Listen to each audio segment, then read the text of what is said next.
Welcome back to my channel. This is Glam Beauty TV. As I'm talking to you, and I'm here to share my story and how it started. God has been faithful. I can remember sometimes last year. I will not say last year, but last year was when we finally took the decision of coming to Canada. This has been over the years. My husband and I, we decided to travel. So the decision came up that I should go alone. So we're trying other countries. We're trying USA. We're trying try New Zealand. Tried Australia. So finally, we decided to try Canada. So I started by applying for masters in most of the schools for over a year, and the admission was not forthcoming. They were not responding. They were not replying. Getting a supervisor was a problem. So at the end of the day, we decided to try colleges. So when we tried colleges, they gave me admission. So after the admission, they told me I was going to do an interview before they can give me my admission later. So that interview was conducted on Zoom. It took over 40 minutes. It was a live stream interview. So I answered all the questions that were asked, some technical questions, what prompted you to study this course, things related to the course that they were asking. So after that, my admission letter was given to me. Then as soon as my admission letter was given to me, I started my visa application. So we begin to gather documents as usual, proof of fund, my marriage certificate, proving that I have a tie with my family. Then my kids' a birth certificate, and so many other things that they requested, and my own personal certificates, my SOPs, and I think that was all. So we gathered those documents and we started our application. Opened a portal from IRCC portal. I opened what they call it, my own. I created a page with my email. So that was how we started the application.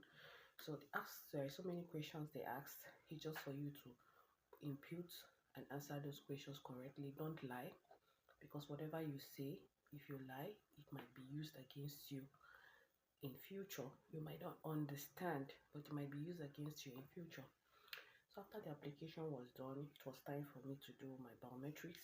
Although I had done upfront medicals, after the upfront medicals, IRCC put up a notification that no one should do upfront medical unless they are asked to do so.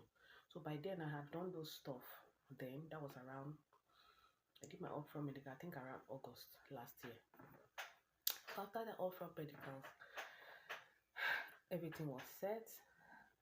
I uploaded the necessary documentations that were asked, and after that, okay, immediately you do the final submit the final application, they will ask you to to go in for your biometrics.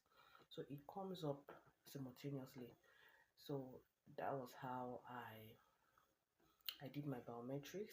I went in for my biometrics. I'm going to upload some videos for you after this, just to at least visualize the process. Then after that, I started waiting 1 week, 2 weeks. In all, I was praying. I just told God, just show me mercy, because I'm trusting and depending on you. So after 3 weeks, 1 month, I was seeing other people's testimony that their own came out within 1 month. So I was expecting mine to come up within that duration of time. So after that 1 month, I didn't hear from IRCC. I kept checking my mails. I didn't hear from them. Then down to the second month, we continued until the second month ended. That was literally 2 months. After 2 months, one night that I was praying, I saw an email from IRCC. I was tensed. I was like, what? That was around 3rd of January. I was so tensed. I was so tense that I could not even open the mail. So I had to summon courage. I said, yes, it's a do or die affair. It could either be a yes or a no. So after I opened it, after opening it, they will still tell you log into this, click this. It's a long process. It's not like as you are opening it, you are seeing everything. You still have to go through some processes.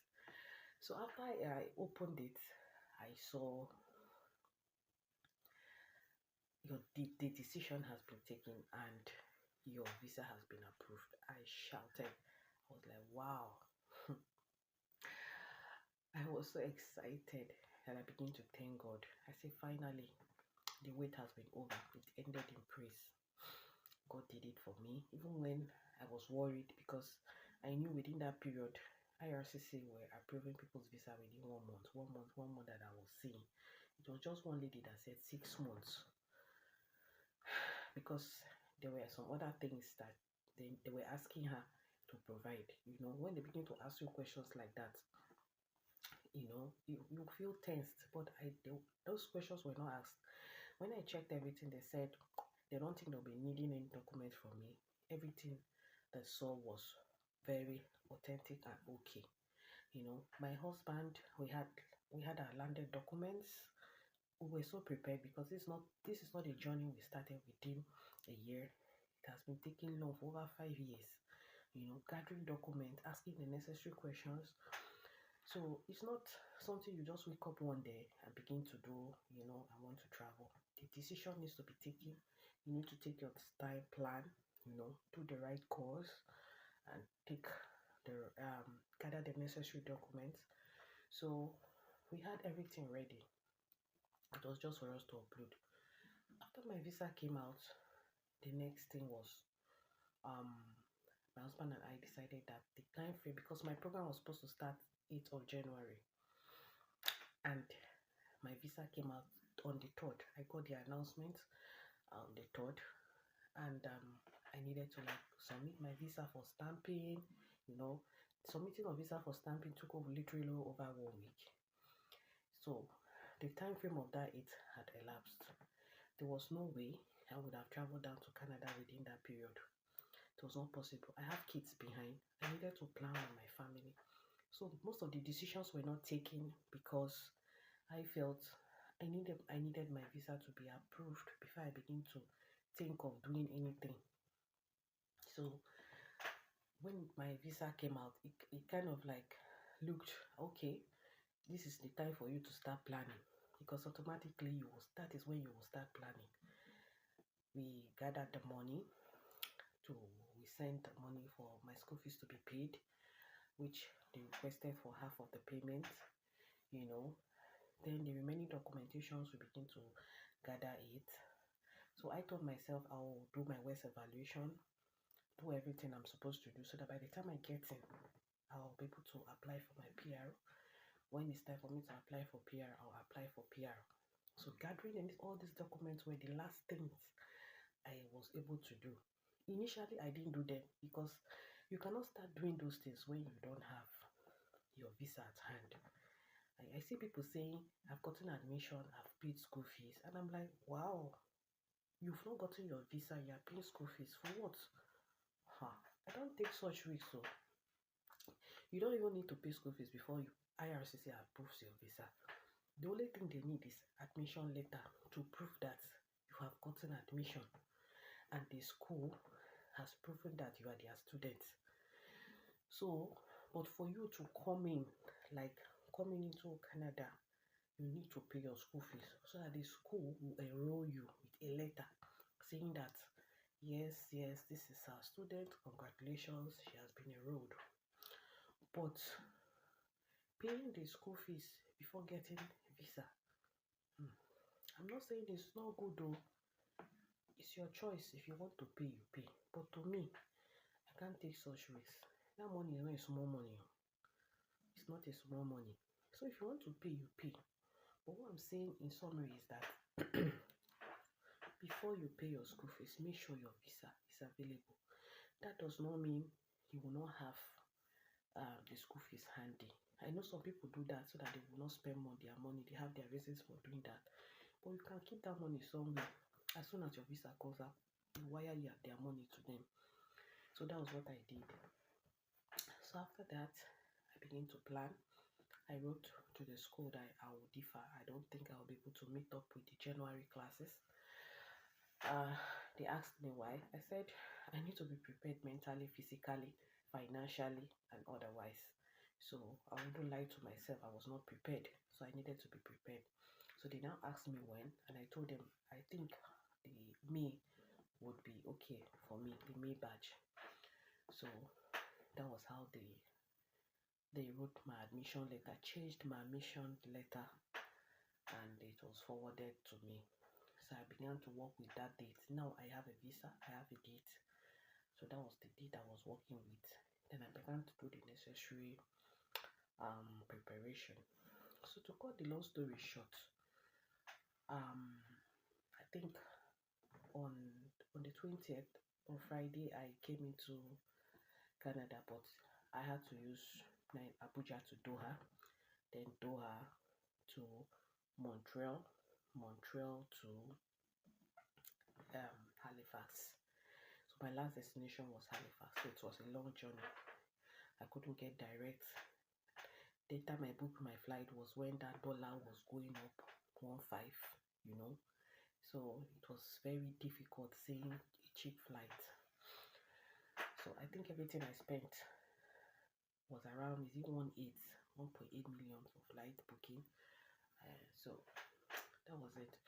So I just want to thank God that the journey actually ended.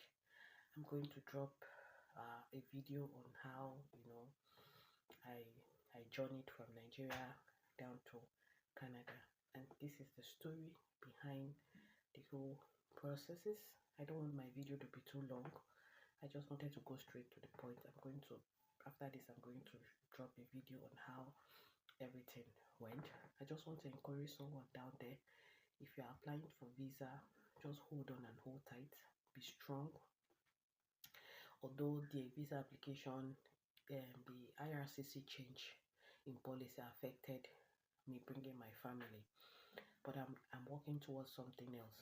I'm trying other routes, and I believe that by the time I settle in successfully, I'll begin to apply other routes to see how they can come in. So for now, I came in alone.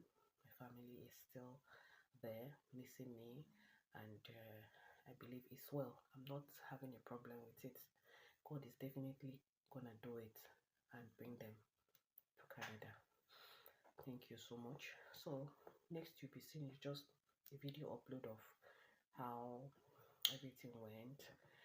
I just want to encourage someone out there, keep praying, trust God, depend on Him, and He will hear you out. And when I came into Canada, I kept praying to God, and the word I hear was, "My grace will cover you." I trusted in God. It was not an easy one.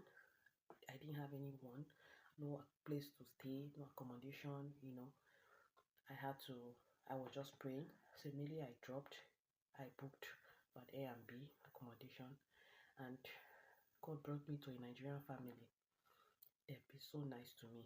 You can imagine somebody cooking for you, which was not part of the package, making you feel at home, making sure you're comfortable. I know God prepared this family for me. They've been so nice. I've been thanking God. A lot of things they've given to me just to make me feel comfortable, just to make me happy. God is just faithful. So continue to trust in God. There's nothing God cannot do. Thank you so much. I love you guys. If you have any question, you can ask me freely and I can answer. Remember, I'm not an immigration officer. I just shared my own personal experience and on how my journey went through. I know you can learn one or two things from me. Thank you so much.